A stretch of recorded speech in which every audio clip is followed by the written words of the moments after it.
She doesn't understand men.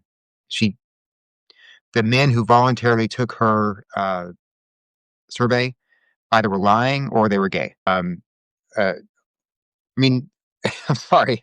I mean, they were not. I mean, or they're not have no. There are men who like there are women. There's some men, some women who have no sexual desire whatsoever. Right? That they exist. They're out there. But on average, the normal person, the normal male, struggles with lust.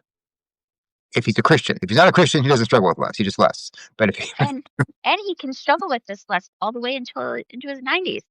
Like you yes, might think it was a young man's problem, but it can hang on tenaciously yeah, with Parkinson's all the way to yeah. death. So It is actually every man's struggle.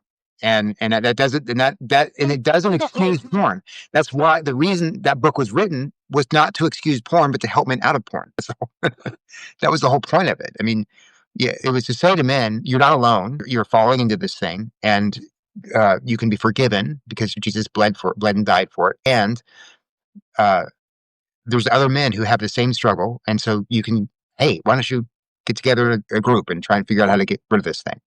and I mean, you also can't look at our entire economy and actually the thing that makes the entire world go around, the development of you can't look at anything that's happening in our society and not and say that this isn't a struggle that the most statistically most men have.